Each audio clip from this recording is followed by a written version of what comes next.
Региони на фокус. Цветовете на Пловдив с Цвети Тончева. Предаването се излъчва със съдействието на община Пловдив. Здравейте, започва предаването от Цветовете на Пловдив. Живеем в динамично време, когато на всеки от нас му се иска да избяга от рутината, да избяга от ежедневието и да се потопи в нещо по-различно. И може би лично, нещо, което ще го откъсне от реалността и ще го накара да се почувства наистина добре. Именно това са направили двама колеги, журналисти и радиоводещи, които са се пренесли на друга планета. Не буквално, разбира се. Това си е тяхната планета, която им носи само радости, красотите на която днес те искат да ни представят. Нарекли са своята планета под повърхността, а поканата към зрителя е да се гмурне в дълбокото и да открие там нещо свое, отвъд очевидното. За какво ви говоря, ще разберете само ако останете на нашата честота. Бъдете още малко търпеливи, започваме след малко. Говорим за планетата на двама колеги радиоводещи, наречена от тях самите под повърхността. Казахме вече, че това е покана към зрителя да се потопи отвъд очевидното, в онези пластове на живота, които остават невидими за окото, но се усещат чрез цвят, форма, тишина и движение. Ще попитате, може би, защо ще бъдете зрители, а не слушатели. Ами защото този път колегите излизат от радиото и се пренасят в залата, където може да се гледа. Говоря ви за една изложба на водещите в Радио Пловдив Дарина Иванова и Димитър Владимиров и съвместната им изложба под повърхността. Темата обединява водния елемент и вътрешната емоционална дълбочина, нещо, което намира отражение и в работата им в радиото, където често се търси истината зад шума. Здравейте, колеги! Ще използвам едно изречение от вашия анонс. Радиото може да има различно звучене, не с глас и ефир, а с цветове и форми. Това наистина ли е така? Предстои да видим този вторник. Да. Вторник вечер. Да. На гости са ми двама радиоводещи, които така... Аз лично познавам в друга светлина, но се оказва, че има и още нещо, което допълва тяхната визитка. Това са Дарина Иванова и Димитър Владимиров от Радио Пловдив. И аз съм много щастлива, че ще мога да си поговоря с тях за тяхната съвместна изложба, която се казва Под повърхността. Защо под повърхността? Под повърхността е, може би, мястото, в което се потапяме при буря. Това е обаче мястото, в което намираме много повече от дълбочината в себе си. Всъщност, под повърхността са всичките ни търсения извън шума, извън обществото. Всичко, което касае вътре нас, самите, се намира именно там. И понеже ние с Митко си говорим доста често, оказа се, че имаме доста еднакви аспекти в живота, които сега той е малко по-наясно с нумерологична и астрологична изява на личностите, но може би има истина. Там открихме много пресечени точки. Идеята за изложбата, за съвместната ни изложба се роди наистина много спонтанно. Решихме да я обвържим с честването на 70 годишнината на Радио Пловдив. Разбира се, благодарни сме на колегите, защото те ни подкрепиха в това. Но всъщност да, под повърхността е мястото, където се търсим, мястото, където се скриваме, мястото, където намираме покой. Може би всеки един от нас, особено в съвремието ни, във времето, в което живеем, има тези търсения. Аз си мисля, че след 2020 година, след всичко, което преживяхме, тези търсения засягат всеки от нас. Те се задълбочават. Това е, може би, причината. Или пък под повърхността, защото някак си сме свикнали в това сивото ежедневие, което е много напрегнато, и като се гмурнем под повърхността, там има и много приятни, оказва се, течения, в които рибите да плуват, цветовете да извайват форми и така малко на шега с Дарина, показвайки сега, виж какво съм нарисувал, виж аз какво съм нарисувала, и минава една колежка, казва: Абе, вие, що не вземете да направите изложба? Да, така бе. Живка Танчева. Да. И ето, така дойде и времето да направим изложба и да покажем това, което не можем с глас. Ти много добре знаеш какво са новините, колко много обем, колко много енергия изисква и връщайки се в къщи след това, хващаш, рисуваш, изливаш това, което е вътре в теб и такова, каквото искаш да бъде за всички.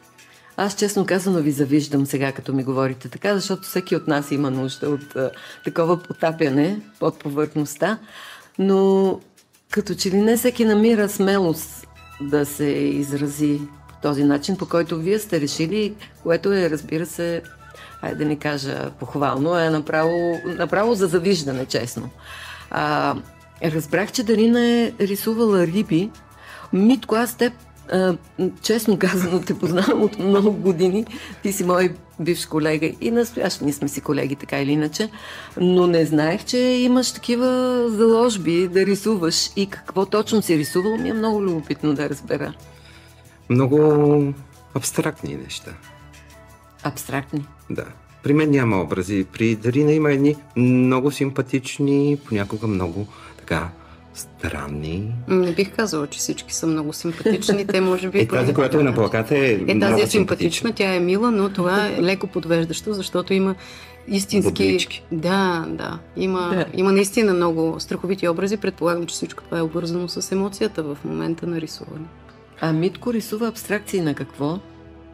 Изобщо. Хващам боите, това, което имам. Като усещане, като енергия, като емоция в ръцете, то си придобива някаква форма. Да. Интересно. Последното, което пробвах и наистина много ми хареса как се получава, е с течния акрил, защото там има абсолютно всякакъв вид на измеренията на свободата. Просто разливаш, въртиш платното и формите сами се получават. Да. И с малко повече въображение човек може да види каквото иска в тях. Да. Това е, може би, силата на картините на Митко, защото той дава наистина на своята публика много повече свобода на фантазията, много повече лично пространство и емоции им предоставя, докато при мен образите все пак по някакъв начин, макар че ние решихме да направим по съвсем малък текст под всяка картина. Да. Шегувахме се, за да не гадаят хората какво е искал да каже автор. Това е добре. Но да. Леко насочване. Ако при мен има малко повече конкретика, на пръв поглед, бих казала, при Митко има тоталната свобода. А защо казвам, че при мен има конкретика на пръв поглед? Защото аз всъщност темата с водата и с живота във водата е изключително вълнуваща. Тя също е необятна. По форма, по поведение, по абсолютно всичко рибите са изключително разнообразни. Те са цяла вселена, наистина. Особено ми е приятно да разговарям с себеподобни колегите журналисти и радиоводещи Дарина Иванова и Димитър Владимиров за тяхната съвместна изложба "Под повърхността". Дарина Иванова води предаванията "Вход свободен" и "Шейкър", а Димитър Владимиров е новинар, репортер и води "Ден след ден" по Радио Пловдив. С изложбата си двамата правят опит да заменят въображението на слушателя, провокирано от звуковите картини в ефир, с визуалното и емоционално възприятие на зрителя. И да напомнят, че понякога истината се крие не на повърхността, а под нея. Все пак, Дарина, ти трябва да си ги наблюдавала, да не видят си гмуркач или нещо такова. Просто аз лично, ако ме накарат една риба да нарисувам, няма да мога да я нарисувам, защото не бих казала, че познавам този свят. С рибите намирам връзка, сега за да не изпадам в някаква такава много тежка философия, но все пак ще спомена, че рибите и водата са свързани, предполагам, много с женската енергия, която носим, с тази потайност, с това много интимно и много лично, което всеки от нас носи. Оттам насетне, всъщност аз се гмурках, което един гмуркач ще каже, че е тоталната глупост, ако ме чуе, защото аз не съм се гмуркала с апарат. Това се случи миналото лято за първи път. Тогава аз не започнах да рисувам тогава риби, но тогава открих един съвсем различен, погледнах картините си по един съвсем различен ъгъл, но това е вече чистата, как да кажа, физика, това е живота материален такъв какъвто е. Отвъд това стои всичко останало. Рибите са много красиви същества. Аз дълго време се притеснявах преди да покажа, да споделя картините си с който и да било. Да. Но си спомням един разговор, първата ми от двете общо срещи с художника Геракси Гераксиев, който почина много, много рано, за съжаление. Да. На него се пристраших да покажа някои неща. Той ми разказа своята много вдъхновяваща история и това как е извървял своя път като художник, но той каза, виж, това е твое. Ти не си откраднала нищо от никого. Да. Някак си тези думи в момента дори, когато подготвяме изложбата си с Митко под повърхността, отекват във всеки един момент в главата ми и това ми дава кураж.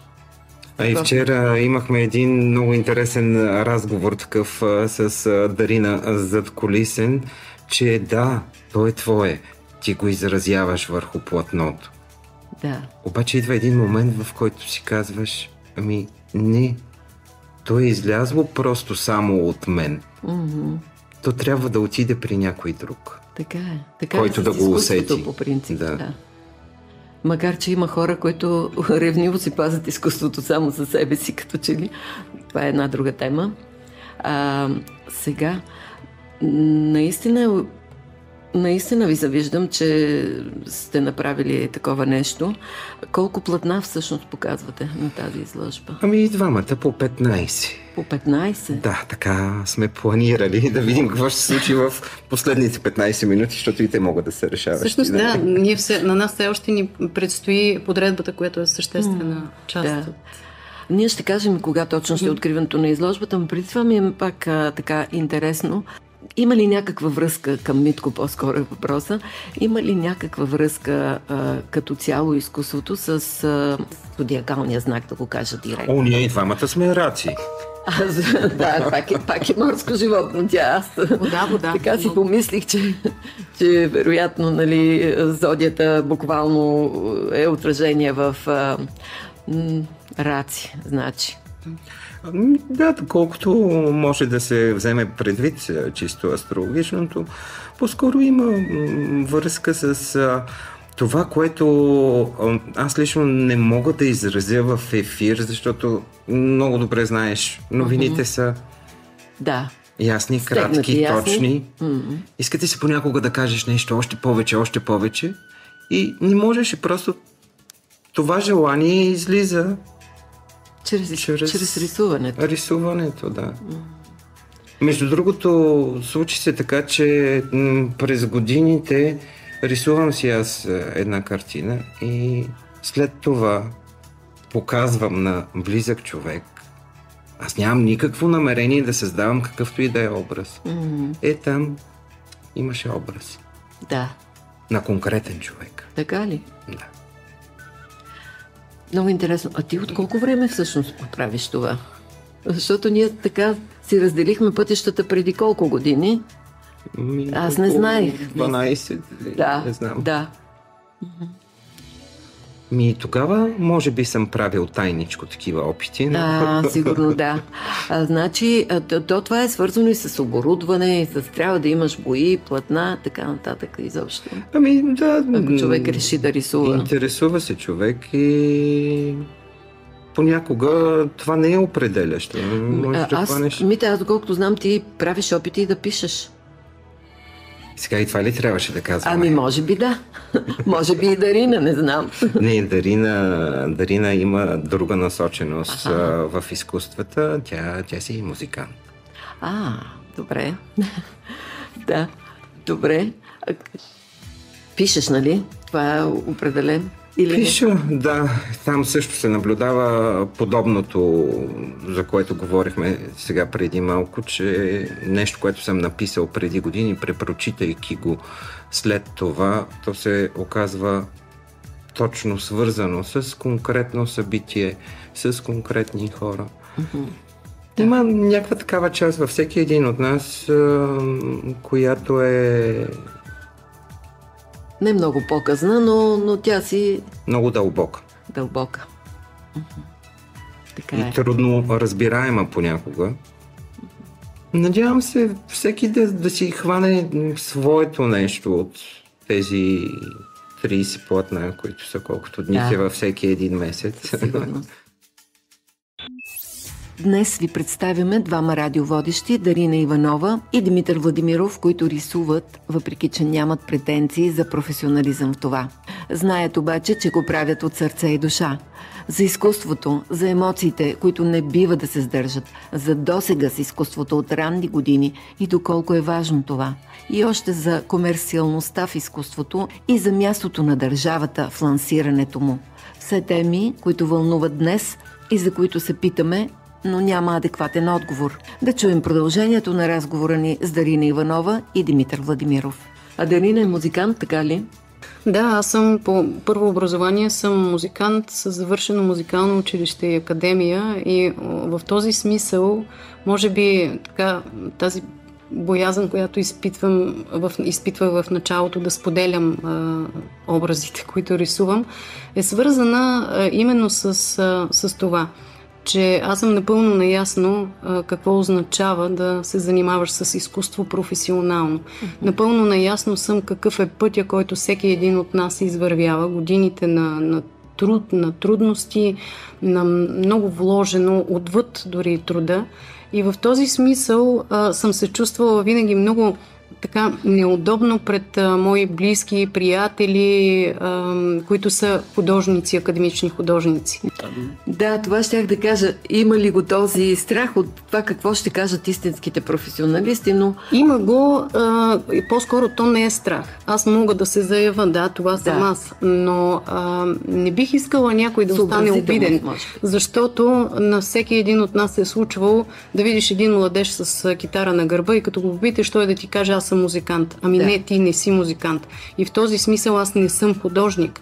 Аз просто намирам много за себе си в рисуването и в един момент реших да го споделя. Разбира се, без каквито и да е академични претенции, но все пак заявявайки себе си, защото всъщност аз рисувам от 2012 година. Така се случи. Преди това не съм имала опити. Дори моята най-добра приятелка от ученическите години, тя каза, сега тук нещо има, аз те познавам, нали, ти не си човек, който лъжи, обаче аз много добре си спомням ти как рисуваше. Как се случи, не знам, но се случи.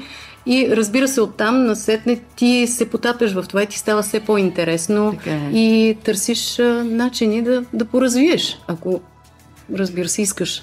Нямаме заявка за професионализъм. Наистина не сме нито аз, нито тя художници, но пък имаме заявка за истинност и за искреност в това, което представяме.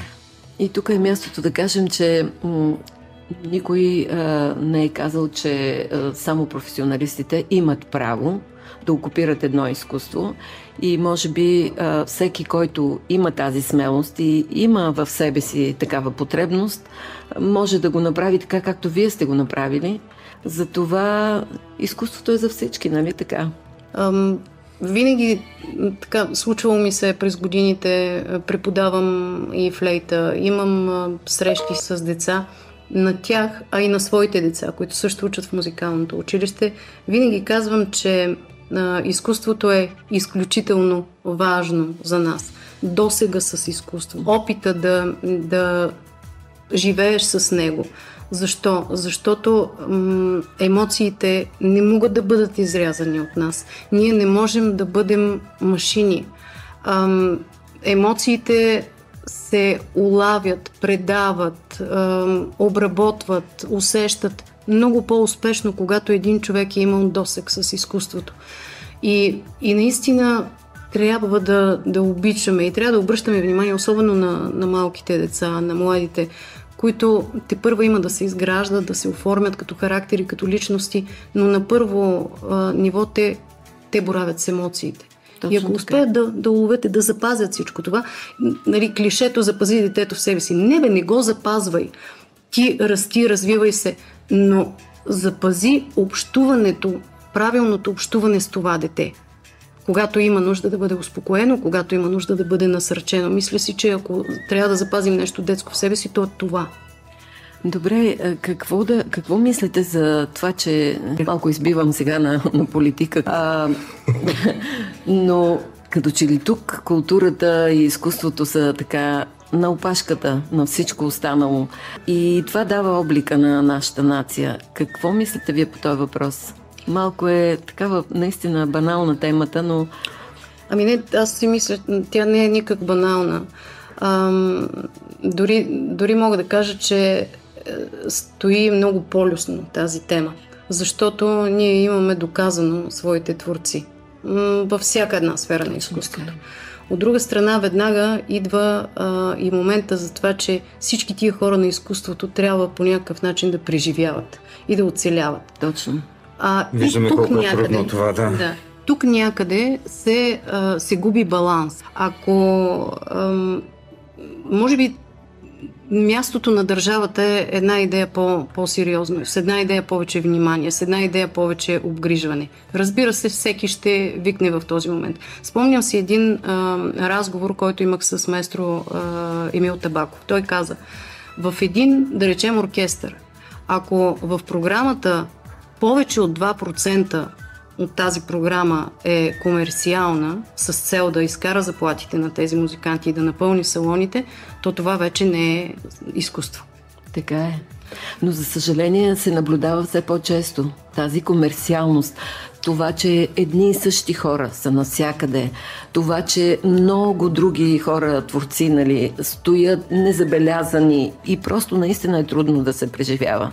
Те самите се чувстват, че могат да правят единствено и само това и го правят по най-превъзходния начин. Ето тук е трагедията. Защо нямаме меценати? Защо сме накрая във всичко това? Всичко се опоручава на абсолютно всякакво ниво. То е опоручено на клетъчно ниво вече. Един омагьосан кръг е в момента в нашата страна. Да. Тотално омагьосан кръг. Пак казвам, имаме невероятно талантливи творци, които са принудени да оцеляват. Жалко е. От друга страна, правейки този компромис с качеството в своята работа, за да оцелеем, се получава друго. Вкусът се възпитава. Опорочен е този вкус. Търсенето е друго, съответно предлагането и търсенето са във взаимовръзка непрестанно и нищо добро, за съжаление.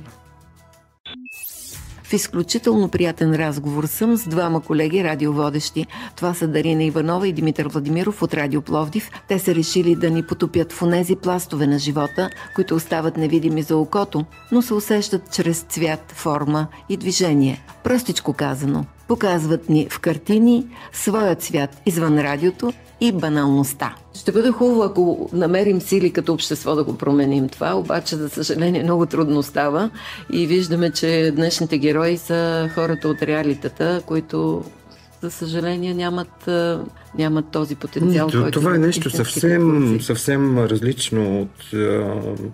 Не, то е общо, Митко, аз си мисля. Общо, да. То дава облика на обществото ни, да. Ако го допуснеш. Ако го допуснеш, да бъде норма. То е допуснато, защото то е в медиите, то е навсякъде. То може да бъде в медиите, но избора дали да го гледаш, нали ние медиите дали да позволиш на децата си да го гледат. Да. Но ти, ако не позволиш, в училище някой ще го покаже или в друга среда. Синовете ми са на 11 и на 13. Да. Сега, няма да казвам, ние вкъщи не гледаме телевизия, което е така, защото това вече стана клише. Но в развитието на едно дете, то е като едно столче. Да. За да стои едно столче стабилно, то има нужда от минимум 3 крачета. Тези крачета са самото дете, учителите и родителите. Ако между тези звена в развитието на едно дете има несъответствие, има разлика на посоката, столчето пада. Тотално различен образ и поведение извън къщи. Те са едни в къщи, те са други с приятелите си, трети пред учителите. И това е толкова фино. Нюансите са толкова фини, че е истинско. Всъщност най-голямото предизвикателство е да отгледаме стойностни хора. Наистина е така. И бидейки в къщи по един начин, цялата атмосфера, това не ти дава гаранция, че когато отидат в училище, синовете ми са наясно с абсолютно всичките течения, които се случват в тиктоци, инстаграм и така нататък. Това е, за съжаление. То е вълна, просто обществена вълна. То не може да се изолира. Много ми е приятен разговор с вас, но нека все пак да кажем кога ще бъде открита изложбата, да поканим хората на нея. Вторник, 17 юни, от 17 часа картините вече ще са подредени, готови за разглеждане. Един час за така малко по-спокойно, по-задълбочено да се потопят под повърхността. Разглеждане. И 18 часа ще е самото откриване. Да, 17 часа вернисаж, 18 часа откриване и така. Чудесно. Ще бъде хубаво да го видим и това ще бъде къде обаче ни казвате? Това ще бъде в сградата на Радио Пловдив, първия етаж. Имаме си културен център. Там има винаги изложби най-различни.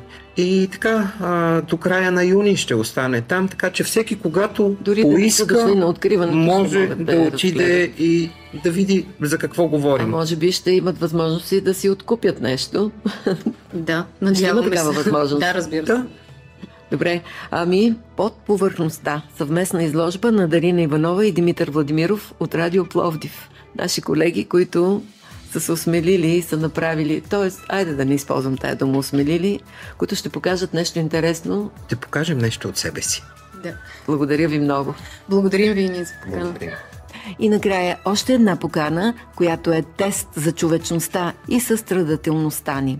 От 17 часа до 21 часа днес на едно от емблематичните места в Пловдив, стълбите на Каменица, ще се състои благотворителен концерт заедно за Емел. В концерта ще участват талантливи, млади и социално ангажирани музиканти, които ще представят специално подбрана и разнообразна програма. Входът е свободен, а всички дарения са добре дошли и ще бъдат високо оценени. Концертът се реализира с подкрепата на община Пловдив. Инициатор и организатор на събитието е Стефан Хубенов. По професия съм цигулар, в момента работя в Щатите. Случайно попаднах на публикация на майката на Емел, Теодора Христова, и ме трогна тяхната съдба, пише Хубенов. Той се върна в България и организира благотворителния концерт в подкрепа на Емел. Разчита се изцяло на дарения от случайни минувачи. Освен това, майката на детето рисува и продава картини и ще изложи няколко от тях по време на концерта, като цената им ще бъде определена от самите купувачи. Нека повече пловдивчани и гости на града се присъединят към благотворителната кауза на място,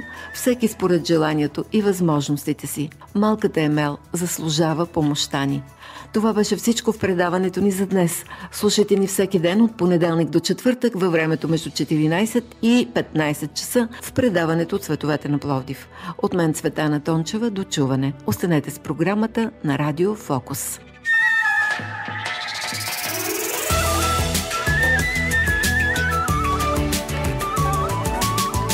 Региони на Фокус. Цветовете на Пловдив с Цвети Тончева. Предаването се излъчва със съдействието на община Пловдив.